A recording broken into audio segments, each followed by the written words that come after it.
Good morning बच्चों। आज मैं आपको हिंदी व्याकरण में उपसर्ग के बारे में बताऊंगी। इस उपसर्ग का जो बुक वर्क है वो मैंने आपको व्हाट्सएप के ज़रिए से भेज दिया है। अब इसे मैं समझा रही हूँ आपको कि उपसर्ग किसे कहते हैं, तो जो शब्दांश मूल शब्द से के पहले जुड़कर उसके अर्थ में विशेषता उत्पन्न कर देते हैं। कहने का मतलब, जो शब्दांश मूल शब्द के पहले जुड़कर उसके अर्थ में विशेषता उत्पन्न कर देते हैं या कोई परिवर्तन ला देते हैं, उन्हें उपसर्ग कहा जाता है। हिंदी में अनेक भाषाओं में शब्द आए हैं, लेकिन उपसर्ग 4 प्रकार की भाषाओं के लिए गए हैं। नंबर 1 संस्कृत के उपसर्ग, नंबर 2 अरबी फारसी के उपसर्ग, नंबर 3 हिंदी के उपसर्ग, नंबर 4 अंग्रेजी के उपसर्ग। तो सबसे पहले मैं आपको बताना चाहती हूँ कि संस्कृत के उपसर्ग कौन कौन से होते हैं। नंबर 1 संस्कृत के उपसर्ग।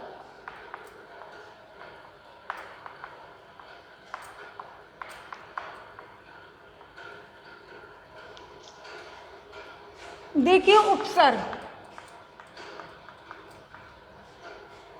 प्र अर्थ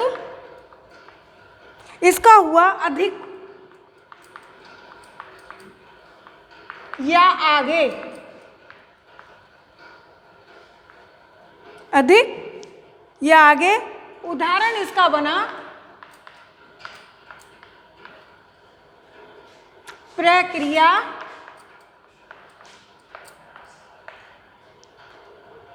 प्रगति, प्रदर्शन और प्रमुख। तो प्र का उपसर्ग है, प्र उपसर्ग हो गया, अर्थ होगा इसका अधिक और आगे। तो इसका उदाहरण क्या बना? प्रक्रिया, प्रगति, प्रदर्शन और प्रमुख। अब दूसरा इसी का ले लेते हैं हम, अप। अप मीन्स क्या होता है? बुरा और हीन। अब जैसे अपकार, अपयश, और क्या बन सकता है? अपमान। और बच्चों बोलना, और क्या बन सकता है? अपबाहर। तो क्या हुआ? अब हमने उपसर्ग लगाया, उसका अर्थ होता है बुरा या हीन, तो उसका क्या बना? अपकार, अपयश, अपमान और अपबाहर। इसी प्रकार हम ले लेते हैं परि। परि उपसर्ग। परि का अर्थ होता है पूर्ण और आसपास। अब इससे क्या उदाहरण बनेंगे इसके? परिक्रमा,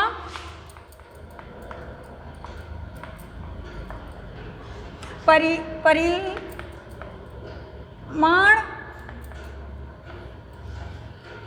परिधान। तो बच्चों क्या? परि उपसर्ग हो गया, इसका अर्थ हो गया पूर्ण और आसपास। इससे हमने शब्द बनाए परिक्रमा, परिमाण और परिधान।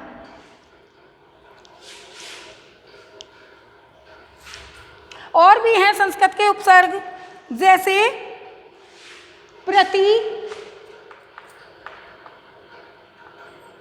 सु, से, नी, आ, अनु, निस आदि। ये संस्कृत के उपसर्ग हैं। अब दूसरा है आपका अरबी फारसी के उपसर्ग।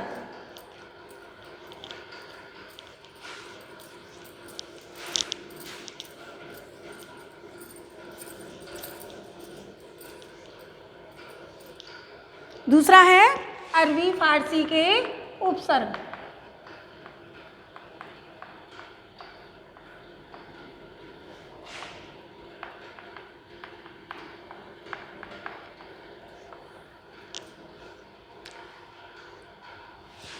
जैसे बे, और अर्थ हुआ इसका बिना। इसके जैसे बेईमान, बेकार, बेचैन,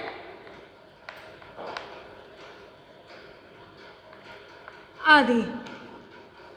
तो उपसर्ग बे हो गया, अर्थ हो गया बिना, और इसके शब्द बने इनसे बेईमान, बेकार, बेचैन। अब आ जाइए कम। कम मीन्स होता है थोड़ा।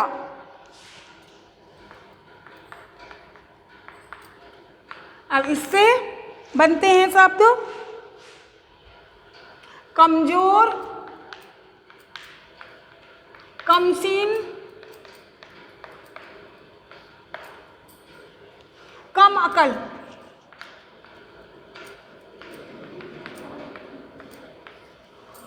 तो कम मीन्स, अब कम क्या हो गया? उपसर्ग, और थोड़ा क्या हो गया इसका अर्थ। अब इससे शब्द बने कमजोर, कमसीन, कम अकल। इसके बाद आपको लेते हैं और दूसरा हम उपसर्ग है, और हम का अर्थ होता है साथ। जैसे हम सफर,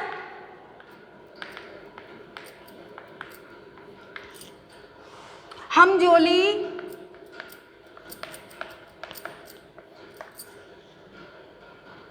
हमदम। तो उपसर्ग हो गया हम, इसका अर्थ हो गया साथ, हम सफर, हम जोली, हमदम। इसके बाद आपके हैं हिंदी के उपसर्ग।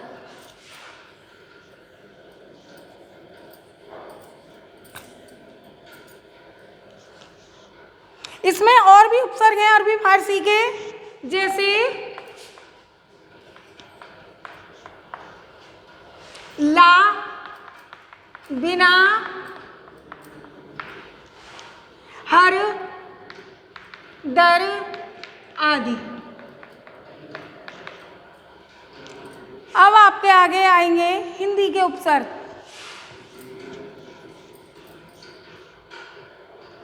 नंबर 3 हिंदी के।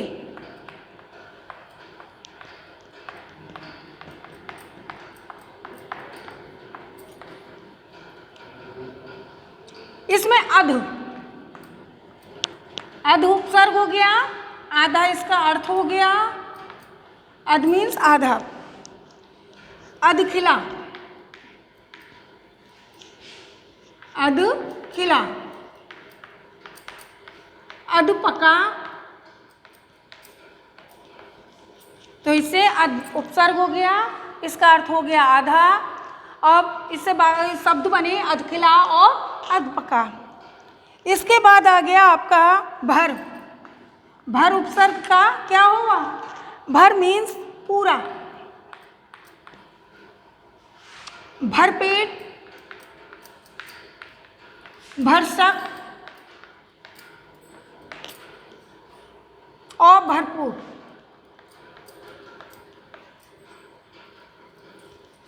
तो ये भर उपसर्ग हो गया, इसका अर्थ हो गया पूरा। इससे शब्द बने भरपेट, भरसक, भरपूर। इसके बाद आप इसके उपसर्ग और हैं, जैसे कु, सु, चऊ, नी, उन, आदि। आदि उपसर्ग आते हैं। अब इसके बाद है 4 अंग्रेजी के उपसर्ग।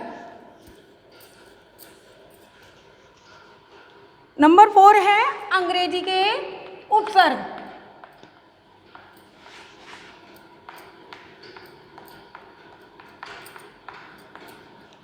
तो इसमें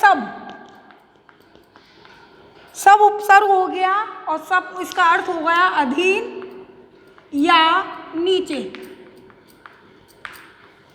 तो इसका क्या बना? शब्द सब जज, सब कमेटी।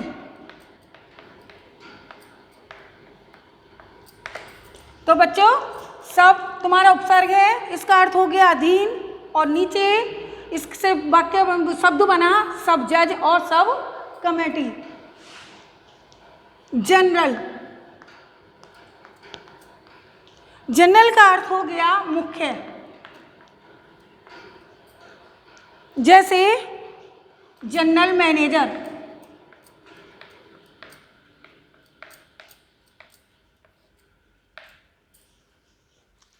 तो जनरल उपसर्ग हो गया, इसका अर्थ हो गया मुख्य, जनरल मैनेजर। अब आप ये मैंने आपके उपसर्ग कंप्लीट करा दिए, ये मैंने आपके उपसर्ग कंप्लीट करा दिए। जो समझने ना आए मुझसे पूछ सकते हैं व्हाट्सएप नंबर से 94 12 64 1009। Thank you.